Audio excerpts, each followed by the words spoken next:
स्वागत है आप सभी का हमारे YouTube चैनल में। और लास्ट टाइम हमने एक्सरसाइज 5C में अप टू क्वेश्चन नंबर 10 कर लिया था। तो आज हम जो शुरू करने वाले हैं that is from question number 11। Question number 11 में है कि on analysis a substance was found to contain carbon that is 54.54%, hydrogen 9.09% and oxygen 36.36%. The vapor density of the substance is 44. Calculate its empirical formula and also its molecular formula. So let's start this question. Question number 11th. तो जैसा कि last time हम कर रहे थे, तो सबसे पहले हमने क्या करना था कि हमें एलिमेंट लिखना था। एलिमेंट के बाद दूसरे कॉलम में परसेंटेज, फिर थर्ड कॉलम में होता था हमारा एटॉमिक वेट, और उसके बाद then ratio that is atomic ratio, और नेक्स्ट वाला होता था हमारा सिंपलेस्ट रेशियो, सिंपलेस्ट रेशियो। अब यहाँ पे एलिमेंट कौन कौन से हैं? सिर्फ तीन एलिमेंट हैं यहाँ पे, कार्बन है, हाइड्रोजन है और नाइट्रोजन है। परसेंटेज कितनी कितनी है? 54.54, हाइड्रोजन की 9.09 और नाइट्रोजन की कितनी है? 36.36। एटॉमिक वेट कार्बन का 12, हाइड्रोजन का 1 और नाइट्रोजन का 16। तो रेशियो जो निकालेंगे atomic ratio 54.54 upon 12, 9.09 upon 12 and again 36.36 upon 16। Sorry, यहाँ पे हाइड्रोजन का वेट 1 है तो यहाँ पे 1 होगा। तो अब इसका कितना आएगा? डिवाइड करने पे आएगा 4.54, इसको डिवाइड करने पे आएगा 9.09 और इसके लिए आएगा 2.27। अब सिंपलेस्ट रेशियो में जब कन्वर्ट करने की बारी आएगी तो आप देखो इन तीनों में सबसे छोटा कौन है? 2.27। तो 4.54 को डिवाइड करेंगे 2.27 से, अगेन 9.09 को डिवाइड करेंगे 2.27 से, और 2.27 भी डिवाइड होगा 2.27 से। सिंपलेस्ट फॉर्म 1 आएगा, अप्रॉक्सीमेटली 4 आएगा और ये 2 आएगा। तो यहाँ पे हम देख सकते हैं कि तीनों एलिमेंट कौन कौन से हैं? Carbon, hydrogen and sorry this one is oxygen. तो कार्बन, हाइड्रोजन और ऑक्सीजन। कार्बन कितना आया है? दैट इज़ 2, हाइड्रोजन 4 और ऑक्सीजन 1। तो ये हो जाएगा हमारा एम्पेरिकल फार्मूला। अब नेक्स्ट इसमें हमको क्या दिया हुआ है? वेपर डेंसिटी दी हुई है और हमें क्या निकालना है? दैट इज़ वेपर डेंसिटी दी हुई है और हमें मॉलिक्यूलर फार्मूला निकालना है। तो यहाँ पे सबसे पहले आप निकालो मॉलिक्यूलर वेट। तो मॉलिक्यूलर वेट कितना हुआ इसका? कार्बन का, तो मॉलिक्यूलर वेट हुआ आपका दैट इज 88। आप कैलकुलेट कर लो इसका मॉलिक्यूलर वेट। वेट आया 88। ये कैसे आया है कि molecular weight is equal to 2 into V vapour density से, तो 2 इंटू 44 कितना आ जाएगा? That is 88। तो यहाँ पे मॉलिक्यूलर वेट 88 आ गया। और नेक्स्ट आपको क्या करना है? Empirical, okay, empirical formula wait. आप इम्पेरिकल फार्मूला वेट निकाल लो तो वो कितना होगा? कार्बन का 12 इंटू 2 प्लस हाइड्रोजन का 4 इंटू 1 प्लस 16, और ये एडअप होके होगा 44। और हमें मालूम है कि n की वैल्यू कितनी होगी? Molecular weight upon empirical formula weight, तो ये कितना होगा, मॉलिक्यूलर वेट आया आपका 88, empirical formula weight that is 44, कितना आ जाएगा 2। यानी कि अगर हमको मॉलिक्यूलर फार्मूला लिखना होगा तो molecular formula is equal to n into empirical formula. Okay, तो यहाँ पे क्या हो जाएगा, n इंटू एम्पेरिकल फार्मूला, तो कितना आ जाएगा ये 2 इंटू C2H4O1, तो यहाँ वैल्यू आ जाएगी आपकी C4H8O2 and this will be our final answer. Next देखते हैं हम question number 12। An organic compound whose vapor density is 45 has the following percentage composition: hydrogen 2.22%, oxygen 71.19% and remaining carbon. Calculate its empirical formula, its molecular formula. तो इस question में भी देखें hydrogen है, oxygen है और रिमेनिंग कार्बन है। तो सबसे पहले इसमें आप रिमेनिंग कार्बन निकाल लो कि कितना है। क्वेश्चन नंबर 12 में आपको ये पता है कि मॉलिक्यूलर वेट, आप सुनते चलो आवाज़ के साथ, तो ये शॉर्ट फॉर्म जो है आपको दिक्कत नहीं करेगा, equal to 2 into V D. तो यहाँ से आ जाएगा 2 into 45 that is equal to 90। Next यहाँ पे देखते हैं कि hydrogen plus oxygen that is equal to 2.22 plus 71.19, तो ये कितना आ जा रहा है ऐड करके, that is 73.41 and that is less than 100। तो सी की वैल्यू कितनी होगी, कार्बन कितना होगा 100 माइनस 73.41 हाइड्रोजन और इसको, तो ये वैल्यू आ जाएगी 26.59%।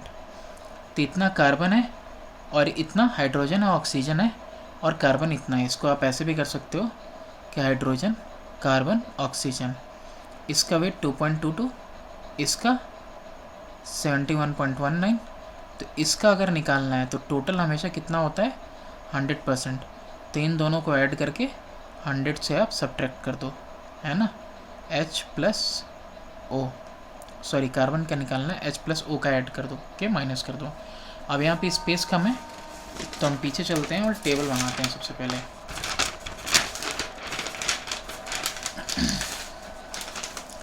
अब टेबल में सबसे पहले क्या होगा, जैसा कि हम बार बार बना रहे हैं, सबसे यहाँ पहले अब यहाँ पे ई से एलिमेंट को डिनोट कर रहा हूँ मैं।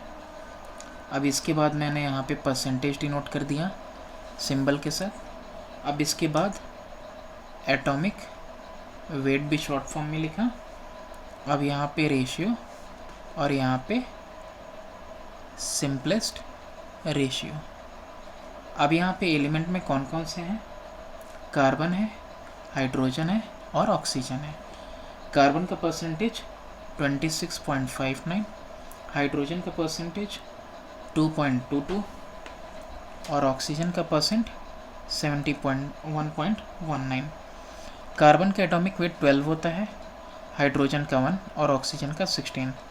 तो रेशियो जल्दी से निकाल लें, 26.59 अपॉन में 12, 2.22 अपॉन में 1 और यहाँ पे 71.19 अपॉन में 16। तो ये आप कैलकुलेट करो, तो कैलकुलेट करोगे तो आपका आएगा 2.22 अगेन और ये आएगा 4.44। सिंपलेस्ट रेशियो की बात करें तो ये 2.22 ही है, अपॉन में 2.22 अगेन सेम थिंग हो रहा है और यहाँ पे 4.44 अपॉन में 2.22। हम देखते हैं कि यहाँ पे जस्ट डबल है तो 2 आएगा, यहाँ भी 1, यहाँ भी 1 आ जाएगा। तो यहाँ पे अगर हम लिखना चाहेंगे तो कितना होगा, CHO, ये भी 1, ये भी 1, ये भी 2। तो यही क्या है, हमारा एम्पेरिकल फार्मूला आ गया। अब एम्पेरिकल फार्मूला आ गया तो आपको मालूम है कि that is N equal to molecular weight, आवाज़ पे भी ध्यान दें, मॉलिक्यूलर वेट अपॉन में एम्पेरिकल फार्मूला वेट। तो मॉलिक्यूलर वेट कितना आया है 90 और empirical formula weight that is 45 already given. N की वैल्यू कितनी आ गई 2। तो मॉलिक्यूलर फार्मूला कितना हो जाएगा that will be equal to 2 into empirical formula. तो ये आ जाएगा आपका CHO2, इसमें 2 मल्टीप्लाई कर देंगे यानी C2H2O4। तो ये कौन सा कंपाउंड बना, सॉरी 2 कॉमन निकल जाएगा। ओके अब नेक्स्ट क्वेश्चन देखते हैं हम, क्वेश्चन नंबर 13। क्वेश्चन नंबर 13 में क्या है, N organic compound contains 4.07% hydrogen, 71.65% chlorine and the remaining carbon. Its molar mass is 98.96. Find its empirical formula, molecular formula. तो एक कंपाउंड है जिसमें कि हाइड्रोजन है, क्लोरीन है और रिमेनिंग कार्बन है ना, और इसका मोलर मास कितना दिया है 98.96 दिया है। तो चलिए करते हैं इस क्वेश्चन को भी। यह है हमारा क्वेश्चन नंबर 13। तो क्वेश्चन नंबर 13 में सबसे पहले मास ऑफ कार्बन, तो मास ऑफ कार्बन कैसे निकलेगा, will be equal to total 100 minus किसको माइनस करेंगे, हाइड्रोजन को और क्लोरीन को। तो हाइड्रोजन का कितना दिया हुआ है 4.07 प्लस 71.65 हो जाएगा 100 minus 75.72 and that is equal to 24.28%। अब यहाँ पे बाकी सारे क्वेश्चंस की तरह ही हम क्या करेंगे, element then percentage then atomic weight, after this यहाँ पे रेशियो और लास्ट वाले में सिंपल रेशियो। तो आप यहाँ पे देखो एलिमेंट कौन कौन से, कार्बन है, हाइड्रोजन है और ऑक्सीजन। कार्बन की परसेंटेज 24.28, हाइड्रोजन की 4.07 और ऑक्सीजन की 71.65। एटॉमिक वेट इसका 12 है, इसका 1 है, सॉरी यहाँ पे ऑक्सीजन नहीं है, क्या है क्लोरीन है। तो यहाँ पे इसका कितना है 35.5। रेशियो लेना होगा तो 24.28 अपॉन 12, 4.07 अपॉन 1 एंड 71.65 अपॉन 35.5। तो इसकी वैल्यूज़ आप कैलकुलेट करो, इसकी वैल्यूज़ कैलकुलेट करोगे आप तो ये नियर अबाउट कितना आएगा 2 और ये 4 है और ये नियर अबाउट 2। अब सिंपलेस्ट रेशियो तो 2 ही होगा, 2/2 1, 4/2 2 आएगा और अगेन 2/2 1 आएगा। तो अगर हम बात करें एम्पेरिकल फार्मूले की, अब मैं और शॉर्ट लिख रहा हूँ, तो एम्पेरिकल फार्मूला हो जाएगा CH और Cl। तो कार्बन 1 है, हाइड्रोजन 2 है और क्लोरीन 1 है। तो यही हो जाएगा हमारा empirical formula. Next empirical formula का वेट निकालना है, तो दैट इज़ कितना हो जाएगा, कार्बन का 12, हाइड्रोजन का 2, क्लोरीन का 35.5, एडअप हो जाएगा ये 49.5। ये आ जाएगा एम्पेरिकल फार्मूला वेट। ठीक, अब यहाँ पे मोलर मास दिया हुआ है और मोलर मास कितना है, दैट इज़ इक्वल टू 98.96। ये मोलर मास दिया हुआ था हमें।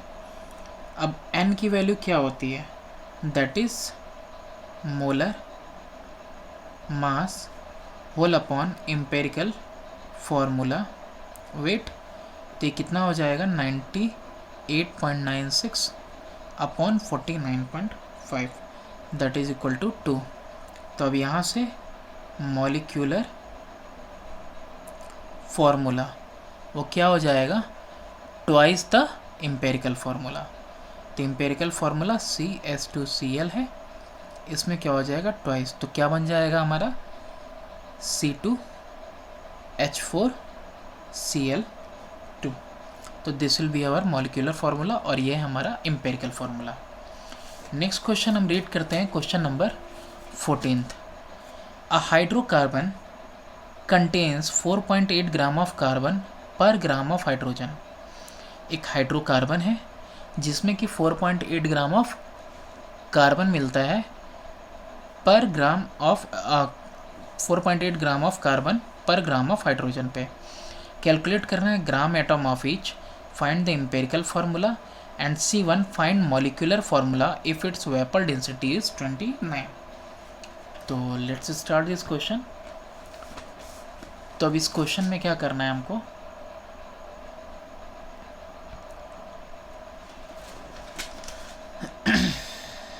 क्वेश्चन नंबर 14 कई सारी चीज़ें हैं। तो सबसे पहले आप ये देखो, इसमें भी वही होगा, एलिमेंट, परसेंटेज बाय वेट, फिर एटॉमिक वेट और फिर उसके बाद रिलेटिव नंबर ऑफ मोल्स भी कह सकते हो आप इसको, मोल्स निकालो, एंड देन सिंपल रेशियो। ठीक है, एलिमेंट सिर्फ दो ही हैं, हाइड्रोकार्बन है तो कार्बन और हाइड्रोजन है, 4.8% है पर 1 ग्राम के हिसाब से। तो कार्बन का वेट 12 और हाइड्रोजन का 1, तो ये कितना आ जाएगा 4.12/12 और ये 1/1, इसकी वैल्यू कितनी आएगी 0.4, इसकी वैल्यू 1। तो सिंपलेस्ट रेशियो 0.4/0.4 हो जाएगा और 1/0.4। तो यहाँ पे अब यहाँ पे ये कितना हो जाएगा 1 और ये कितना हो जाएगा 10/4। डेसिमल रिमूव करेंगे, 10 ऊपर पुट करेंगे तो यहाँ से आपको ये चीज़ मिला कि gram atom of carbon and hydrogen are कितना है 1, सॉरी पहले कार्बन का है तो 0.4 एंड 1। ठीक है, 0.4 है और इसका 1 है, ग्राम एटम ऑफ कार्बन और हाइड्रोजन। ये पहला आंसर आ गया। अब बी वाला आंसर देखिए, एम्पेरिकल फार्मूला क्या होगा। Empirical formula will be equal to C.H और दोनों का रेशियो कितना दिया हुआ है 1:10/4। तो इस रेशियो को कन्वर्ट करेंगे तो कितना आ जाएगा 4:10 आ जाएगा, यानी कि रिड्यूस करो तो 2 2 जा 2 5 जा, यानी कि C कार्बन 2 और हाइड्रोजन 5। तो क्या आ गया इसका empirical formula, that is C2H5। अब लास्ट पोर्शन देखते हैं C। एम्पेरिकल फार्मूला क्या हुआ, एम्पेरिकल फार्मूला C2H5 आ गया।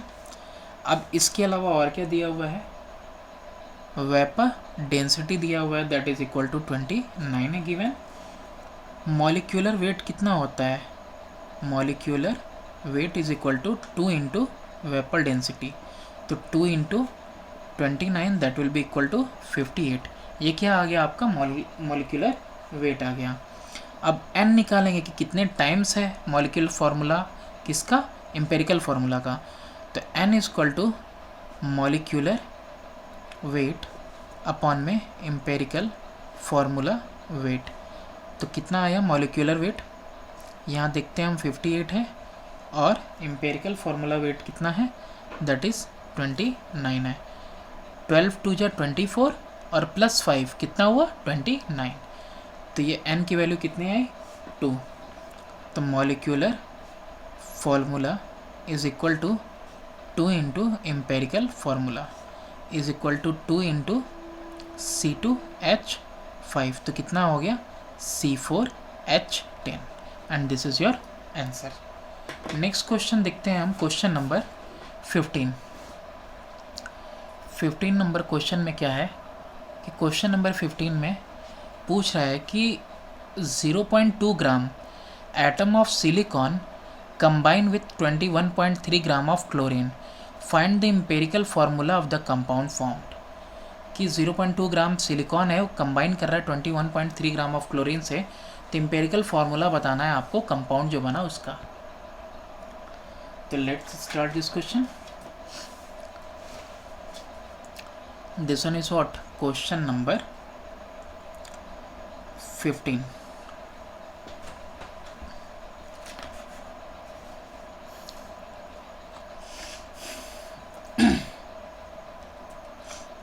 तो 0.2 ग्राम एटम ऑफ सिलिकॉन, ये कितना होगा? That will be equal to 0.2 into 28, 5.6 gram of silicon होगा. ये जो 0.2 ग्राम एटम है सिलिकॉन का, ये 5.6 ग्राम ऑफ प्योर सिलिकॉन होगा. अच्छा, मास दिया हुआ है किसका? क्लोरीन का. तो mass of chlorine that is equal to 21.3 gram. 21.3 gram दिया है. तो टोटल मास कंपाउंड का कितना हुआ? टोटल मास ऑफ कंपाउंड अगर निकालेंगे तो that will be equal to 5.6 plus 21.3 and that is equal to 26.9 gram. ये टोटल कंपाउंड का वेट हुआ. अब यहाँ पे एक चीज़ देखना है कि परसेंटेज किसका निकालेंगे?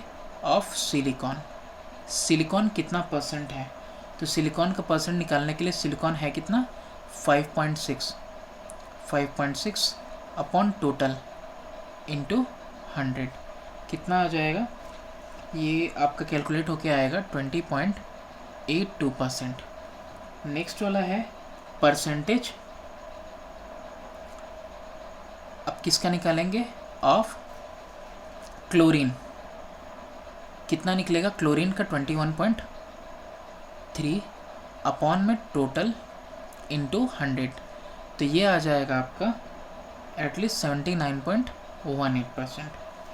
अब दोनों का परसेंटेज निकल गया. तो एटॉमिक रेशियो क्लोरीन का निकाल लो आप, और एटॉमिक रेशियो सिलिकॉन का निकाल लो. तो यहाँ पे आप देखो एटॉमिक रेशियो किसका? क्लोरीन का, और एटॉमिक रेशियो सिलिकॉन का. तो एटॉमिक रेशियो अगर क्लोरीन का निकालेंगे क्लोरीन के लिए तो क्या हो जाएगा? 79.18 अपॉन में 35.5, और सिलिकॉन के लिए कितना हो जाएगा? 20.82 अपॉन में कितना आ जाएगा ये? तो सिलिकॉन का एटॉमिक रेशियो कितना हो जाएगा? 20.82 अपॉन 28. ये वैल्यू आएगी आपकी कितनी? 2.23, और ये वैल्यू कितनी आएगी आपकी? 0.74. अब यहाँ पे स्पेस तो नहीं है, लेकिन फिर भी यहीं पे हम कर लेते हैं. इसका सिंपलेस्ट रेशियो कितना होगा?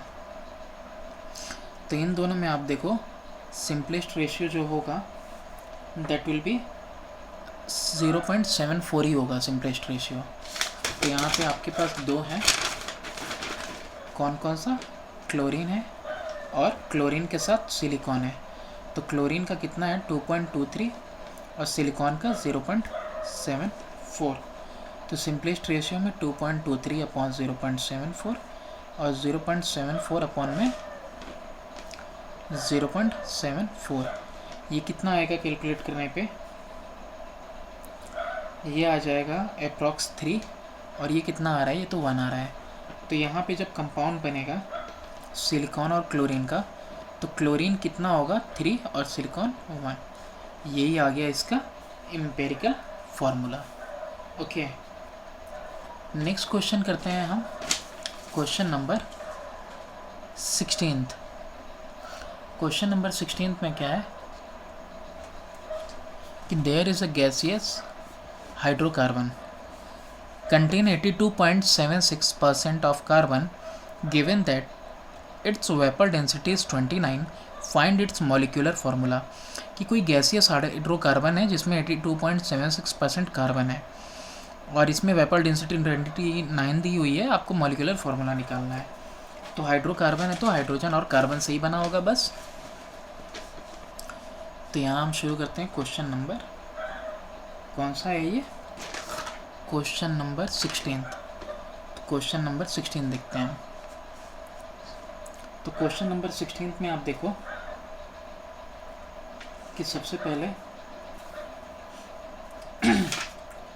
क्वेश्चन नंबर 16 में आपको कार्बन और हाइड्रोजन के लिए टेबल बनानी पड़ेगी और एक का दिया हुआ है आपको। तो हाइड्रोकार्बन है तो सिर्फ C और H से मिलके बना होगा। अब यहाँ पे हाइड्रोजन का निकालना है, कार्बन का दिया है 82 पॉइंट कितना है 76।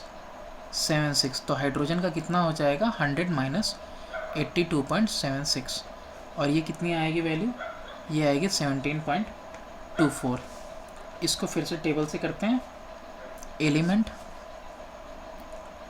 Percentage, atomic weight, next relative ratio भी कह सकते हो इसको या सिर्फ रेशियो भी, और लास्ट में क्या है सिंपल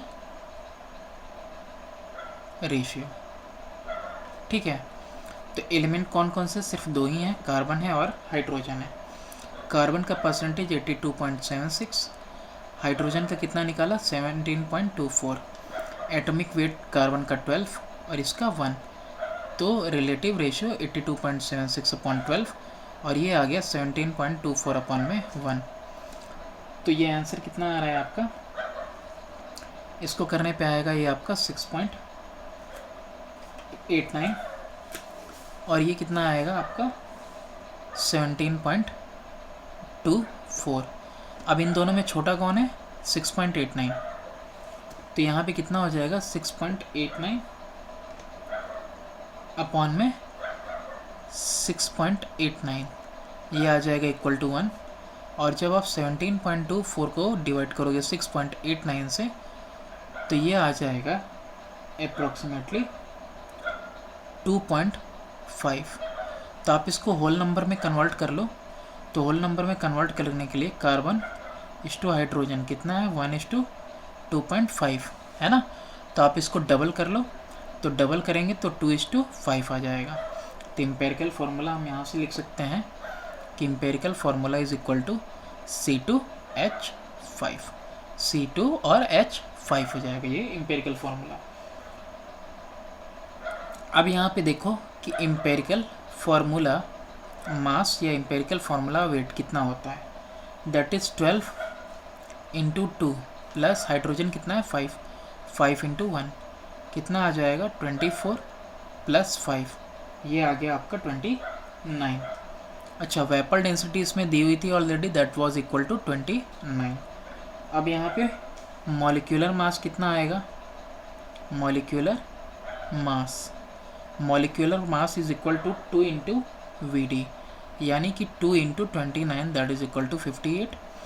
अब n कि कितने टाइम्स है, तो ये निकालने के लिए n निकालने के लिए क्या करते हैं हम ऊपर मोलर मास अपॉन में इम्पेरिकल फार्मूला मास या इम्पेरिकल फार्मूला वेट कितना हो जाएगा, ये 58 अपॉन में 29 that is equal to 2।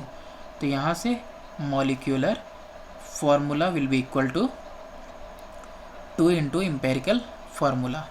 Empirical formula कितना आया C2H5 आया, तो कितना हो जाएगा मल्टीप्लाई होगा 2 से C4H10 and this will be your answer.